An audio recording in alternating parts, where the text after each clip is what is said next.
Tears, இன்றைக்கி வந்து லேஸில் challenge பண்ணி பார்க்கலாம். அதுக்கு நான் வாங்கியிருக்கிறது வந்து ஃபஸ்ட்டு 50 ருபீஸ் பேக்கெட்டில் ஒன்று, சேம் அதே 50 ருபீஸ்க்கு வந்து 10 ருபீஸ் பேக்கெட்டில் வந்து 5 வாங்கியிருக்கோம்.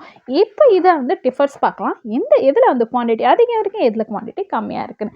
ஸோ ஃபர்ஸ்ட்டு வந்து 50 ருபீஸ் பேக்கை வந்து ஓப்பன் பண்ணிக்கலாம்.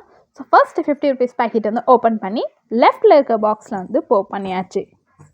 இங்கே பாருங்கள், அப்படியும் நடுவில் ஒரு கை வந்து ஒரு சிப்ஸ் எடுத்துகிட்டு போச்சா, அதையும் வீடியோ ஸ்டாப் பண்ணி வச்சு அந்த சிப்ஸ் அதில் போட்டதே ஆகணும், ஏன்னா ஒன்று கூட குறைஞ்சிடக்கூடாது இல்லையா. ஸோ அதையும் வாங்கி போட்டாச்சு. இப்போ 10 ருபீஸ் பேக்கெட்டை ஓப்பன் பண்ணி இதில் போட்டுக்கலாம். இந்த வீடியோ பார்த்துட்டு வீட்டில் குட்டீஸ் யாரும் போய் உங்கள் வீட்டில் கேட்காதீங்க, இவ்வளோ பேக்கெட் லேஸ் வாங்கிட்டாங்க நாங்களும் சேலஞ்ச் பண்ணுறது உங்களுக்கு தான் திட்டு விழுவோம். ஸோ லேஸ் வந்து அதிகமாக சாப்பிடக்கூடாது, எப்பயாவது சாப்பிட்றது ஓகே. சேலஞ்ச் பண்ணுறதா இருந்தால் நீங்கள் உங்கள் பாக்கெட் மணியில் சேவ் பண்ணி வாங்குங்க. ஸோ பாருங்கள், 50 ருபீஸில் போட்டது எவ்வளோ கம்மியாக இருக்குது, 10 ருபீஸ் பேக்கெட்டில் 5 போட்டது கொஞ்சம் ஜாஸ்தியாகவே இருக்கும். நெக்ஸ்ட் என்ன சேலஞ்ச் பண்ணலான்னு யோசிக்கலாம். பாய்.